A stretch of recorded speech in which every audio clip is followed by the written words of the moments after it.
Genesis 3:6. The woman took some and ate it. She also gave some to her husband who was with her. And hindi nag-iisa ang babae nung siya ay pumitas ng prutas, kasama niya yung lalaki all along. Hindi siya pinigil at binigyan niya ng prutas at kumain din ang lalaking ito. Partners in crime. Father, we thank you that you are our partner in righteousness, in goodness, in holiness. Pakalinawan niyo sa amin, Panginoon, ang iyong mga katuruan, lalong-lalo sa aming pagiging partners in righteousness with one another.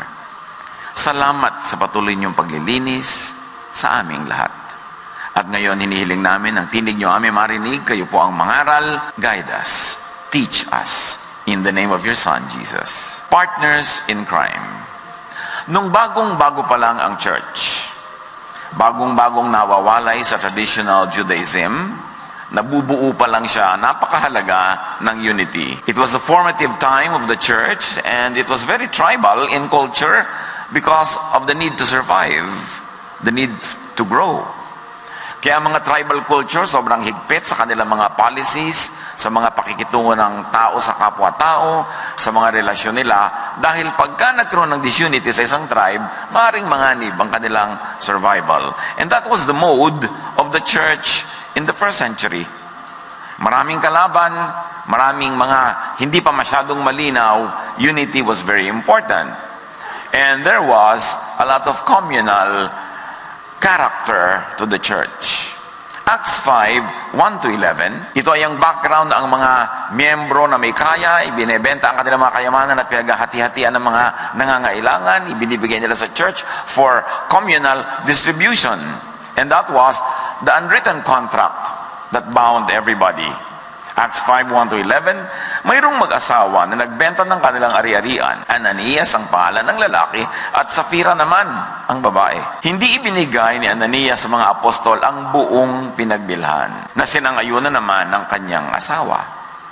So ang unity ng mag-asawang ito nagiging local to themselves, hindi na nagiging kasama yung unity nila as a couple with the rest of the church. There will be cracks in the all-important unity of the church.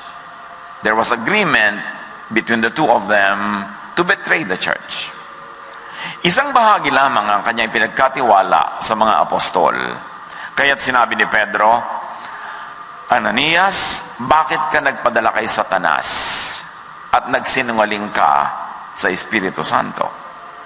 Bakit mo binawasan ang pinagbilhan ng lupa? Hindi ka sa tao nagsinungaling, kundi sa Diyos. Nang marinig ito ni Ananias, siya ay nalagutan ng hininga at bumagsak. At lahat ng nakabalita sa pangyayaring iyon ay pinagharian ng matinding takot. Lumapit ang ilang binata, binalot ang bangkay at siya ay inilibing. Pagkaraan ng may 3 oras, dumating naman ang kanyang asawa na walang kamalay-malay sa nangyari. Kinausap siya ni Pedro, sabihin mo sa akin, ito nga ba lamang ang kabuoang halagang pinagbilhan nyo ng inyong lupa? Opo, yan lang, sagot ng babae.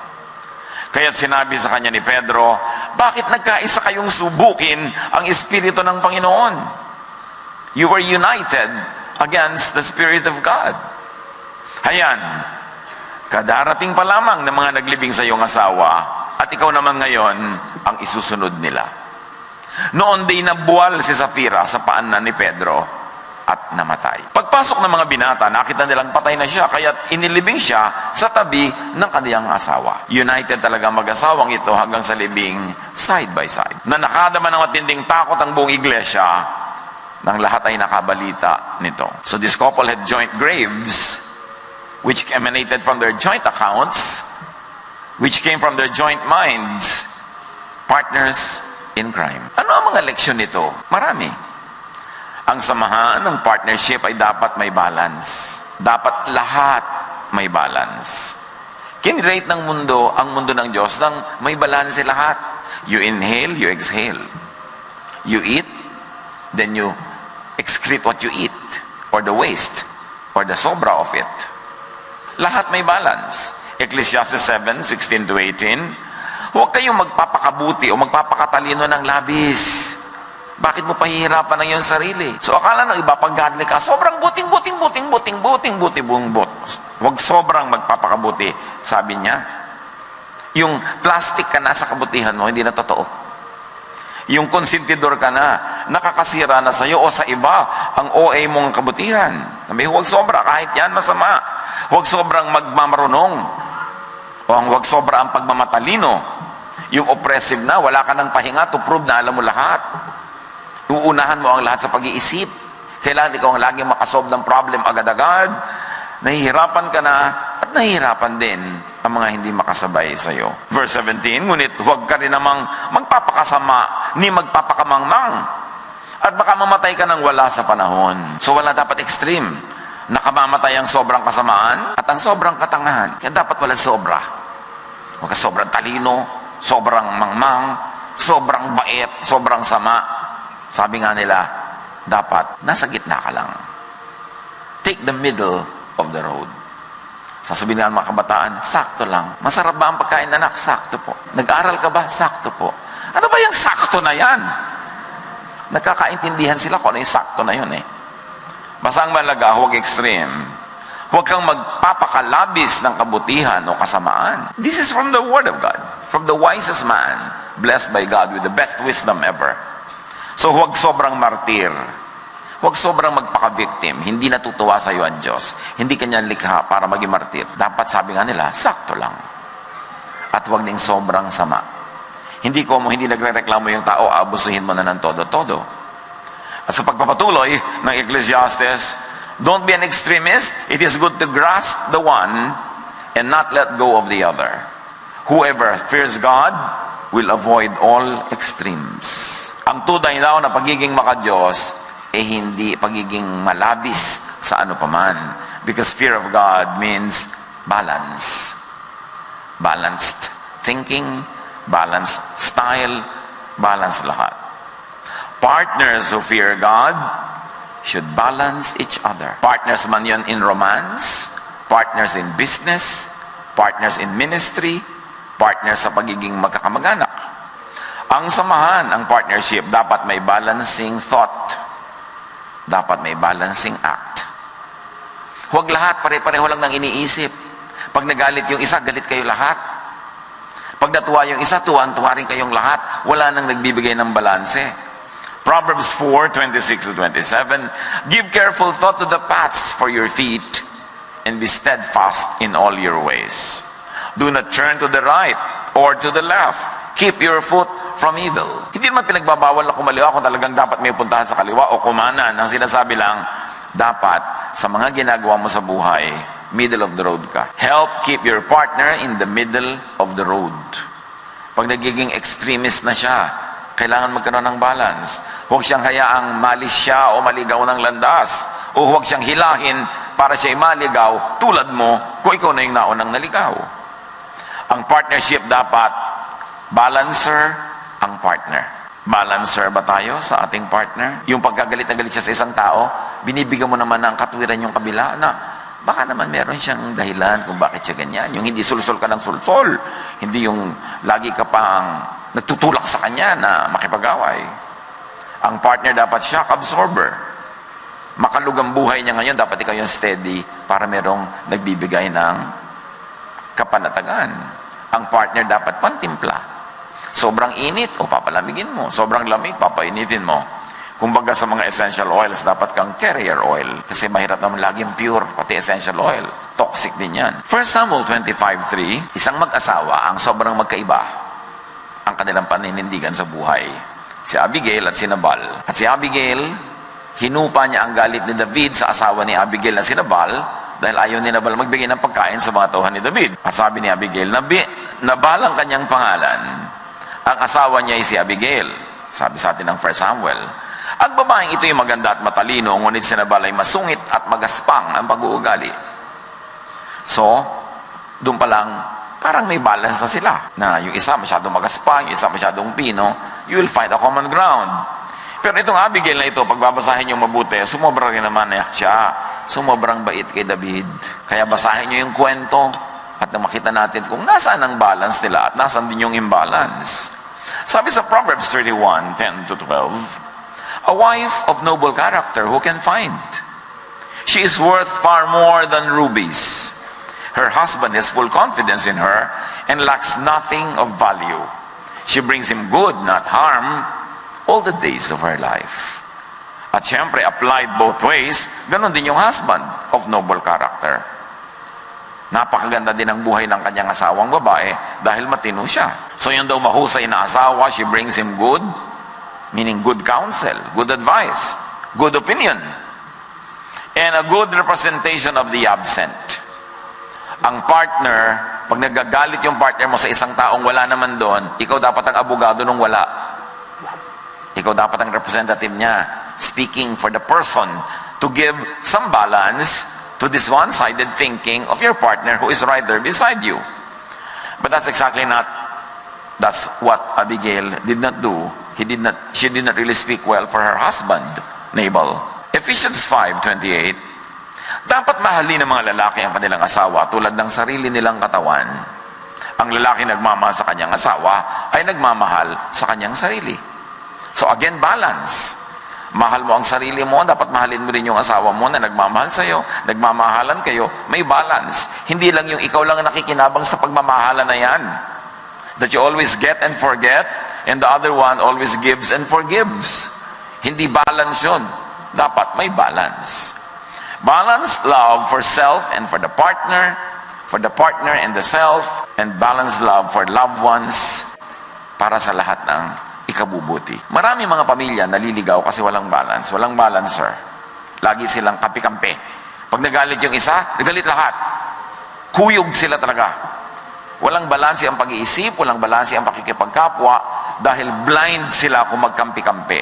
Ang tunay na partnership dapat hindi konsentidor. Hindi blind fanatic ka ng iyong asawa, ng iyong anak, ng iyong nanay. Dapat hindi kayo kuyog. Meron ba kayong mga kilalang pamilya kuyog? Daig pa nila mga bubuyog. Pag tinuka ka ng isa, tutukay ka ng lahat. No? Pagka nagtampo sa iyo ang isa, tampo ang lahat. No questions asked. Basta ang kanilang loyalty is not to truth. Ang loyalty lang nila sa kanilang pamilya. Up to a point, it helps. Lalo kung tribal yung situation. Alam niyo, yung mga tribong nanganganib ang buhay, walang makain, mga nilalapas sila ng mga hayop. Dapat very united yung mga pamilya.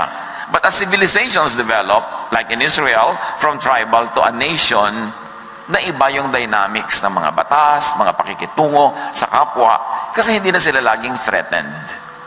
Kaya pag sobrang yung in-apply sa buhay nyo ngayon, yung napaka-strict rules nung tribal Israel, makikita nyo yung napaka-disadvantageous pala. Kasi iba naman ang setting nila noon. Kahit sa setting nila mismo ngayon. The rules, the laws should enshrine the realities of the time. And when those realities change, naturally, the policies of dealing with one another should adapt. Itong si Abigail, hindi siya agree sa ginawa ng kanyang asawang lalaki na tinanggihan na magbigay ng pagkain sa mga grupo ni David. May point din naman yung asawa niya sa pagtanggi, but that is another story. Pero ang ginawa ni Abigail, para balansihin yung pagkukulang ng kanyang asawa kay David, 1 Samuel 25:18-19, dali-daling naghanda si Abigail. Pagkatapos sinabi niya sa ilan niyang tauhan, mauna kayo sa akin at susunod ako. Hindi niya ito ipinaalam kay Nabal na kanyang asawa. Si David nagpadala ng mga tauhan kay Nabal, bigyan niyo kami ng mga pagkain. At si Nabal sabi, sino man kayo para ko kayo bigyan? Kulang pa nga ito sa aking mga tauhan. Nagalit si David. Papatayin niya lahat ngayon yung buong grupo na yon. Si Abigail, nabalitaan yon, nagpadala siya ng pagkain kay David at sumunod pa siya agad-agad. But of course, kitang-kita naman sa kwento na itong si Abigail sobrang-sobrang kampi kay David, hindi sa asawa. Ngayon, ito namang kabilang mag-asawa ang ating unang tinunghayan. Sapphira conspired with her husband. And look what happened. Ang bagsik ng nangyari. Pareho silang namatay. Hindi ipinaliwanag sa atin kung bakit, pero sinabi ang malinaw na nangyari. At napakalinaw ng leksyon, hindi mabuti para sa mag-asawa, sa magkapatid, magkaibigan, kung sobrang laging kampi-kampi kahit sa mali. Lulubog, mapapasama ang inyong samahan. The partner should not be a silent partner. Pag may maling ginagawa ang isa, dapat ikaw yung taga-balance. Kailangan ikaw yung tinig ng budhi. Tinig ng langit. Pero siyempre, itatiming mo ang pagsalungat, ang pagpapaliwanag ng kabilang parte para hindi ka i-reject. Pero kailangan kikibuka. Genesis 3:6, the woman also gave some to her husband who was with her, and he ate. Sobrang binlame si Eve sa nangyaring picnic nung araw na yon. Samantalang pareho lang naman silang nando sa may puno, pareho lang silang nakinig sa ahas, at pareho lang din silang kumain. Sobrang si Eve lamang ang sinisi, samantalang si Adam was there all along, silent. When silence meant yes. And most of the time, silence means yes. Kaya kahit sa rule ng mga bansa, sa law ng mga bansa against rape, dapat kung parang nire-rape ang babae, sabi niya, no, I don't like. Kasi pag hindi siya kumibo, sa ibang mga bansa, hindi yun ikbibilang na rape kasi silent siya. Dapat meron kang malinaw na pagtanggi. Dapat hindi pahamak ang partner. So, wisely, one side of the coin, Abigail saved her household. 1 Samuel 25:32-34, sinabi ni David kay Abigail, purihin si Yahweh na nagpapunta sa iyo rito. Salamat sa Kanya dahil sa iyong kabutihan. Sapagkat sa ginawa mo'y nakaiwas ako sa pagpatay ng tao at magsagawa ng sariling paghihiganti. Niloob niyang huwag ko kayong pagbuhatan ng kamay. Saksi si Yahweh, ang Diyos na buhay. Kung hindi ka na parito ngayon, bukas ng umaga ay patay na sanang lahat ang lalaki sa iyong sambahayan. OA din naman to si David, ha? Hindi lang sila binigyan ng pagkain, lilipulin niya yung pamilya. May mga imbalance lahat ng tao dito sa mga pinag-uusapan nating kwento. Huwag nyo silang sobrang gawing mga hero. May mga cracks sa kanilang character. Okay, hindi nga namatay ang buong sambahayan. Si Nabal naman, na asawa ni Abigail, ang namatay. Of course, to conveniently give way para itong Abigail na ito ay pakasal dito sa David na ito. Kasi habang lahat ang nagaganap na yan, siguro yung sulyap ng sulyap at kurap ng kurap ang babaeng ito. Ang gwapo kasi ni David eh. Tapos future king. Sabi niya, yung asawa ko walang kwenta yun, kaya dinala kita ng pagkain. Di ba? At sabi pa niya sa mga tawad, punta na kayo, dali, susunod ako. Siyempre, dali-gupat nagpabango ang babaeng ito. At nung magsasalubong sila, dinadala ng hangin kay David yung bango ng kanyang pabango. At nagpatira pa siya. Sabi ni David, why not? And that's what happened. Proverbs 12:4, ang mabuting babae ay karangalan ng asawa. Ngunit cancer sa buto ang masamang asawa. Apply din yan sa lalaki, ha? Mga lalaki kasi mga writer ng Bible, kaya lagi yung babae mga napupuntirya. Pero ang totoo nun, you must universalize these particular truths. They apply both ways. Ang mabuting lalaki ay karangalan ng kanyang asawang babae, ngunit cancer sa buto ng babae ang masamang husband. It must apply both ways. Same with all partners. Pagka ang nanay mo, walang kakwenta-kwenta, lahat kayo nadadamay. May mga antitanong magulang, sari-saring mga kahihiyan ang inaabot dahil din sa walang kakwenta-kwentang anak. Nagkakadamay-damay. Kaya kailangan lahat may pananagutan. And partners in spirituality should give balance to one another. Mga churchmates, mga kapatid sa pananampalataya. Hindi ko mo isang sekta lang kayo, kampi-kampi na kayo, laban sa iba na naman mga sekta, gera-gera na naman, kuyog-kuyog din. Kailangan may balance. Spiritual and material balance. Kaya yung kauna-unahang church, ganoon ang kostumbre nila. Acts 2:42-45, they devoted themselves to the apostles' teachings and to fellowship, to the breaking of bread, and to prayer. Everyone was filled with awe at the many wonders and signs performed by the apostles. All the believers were together and had everything in common. They sold property and possessions to give anyone who had need. Yun ang kailangan ng church noong panahon na yon to survive. Because they were getting out of Judaism and there was no other church to absorb them because there was no Christian church yet. So saan sila magsusurvive? Kailangan magtulong-tulong sila. That's why they sold properties and everybody was fed. Those who were displaced. Kasi nung araw, alam nyo, pagka ikaw ay Kristiyano, idinimanda ka ng mga Hudyo doon. Pag nanalo sila sa court, makukuha nila ang iyong property. Kaya maraming namulubi dahil sa kanilang pananalig. Kasi ang ginawa ng maraming tao, idinimanda yung mga mananalig kay Jesus para makuha lang nila yung ari-arian. Kaya ang nangyari, to survive, nakarating sila sa kasunduan na ang mga may kaya, ibebenta yung mga kanilang kabuhayan para yung mga nawalan dahil sa Panginoon, patuloy ding mag-survive. It was a survival mechanism. Wala pang communism, ginagawa na yan ng mga Kristiyano. Wala pang socialism. Nauna na ang mga alagad ni Jesus. Proverbs 13:20, Walk with the wise and become wise, for a companion of fools suffers harm. So walk with people who give you balance. Kung ikaw ay sobra sa kabuhayan, walk with people na kulang para ikaw ang pambalance sa kanila. Pagka ikaw ay sobrang kulang sa katalinuhan, walk with people na alam mong umaapaw ang katalinuhan para ka rin mabalanse. At any given time, you give and you receive. That is what life is all about. Do not be embarrassed to receive, but do not be hesitant to give. Ganon talaga ang buhay, bigayan. Galatians 6:2, magtulungan kayo sa pagbuhat ng pasanin ng bawat isa. Sa gayong paraan ay matutupad ninyo ang kautusan ni Kristo. Share the load, share the burden, also share the joy. Hindi lang tayo nagsishare sa mga kapatiran ng mga problema, pati rin ang ating blessing, pati rin ang ating saya, hindi lang ng ating lungkot, para laging may balance.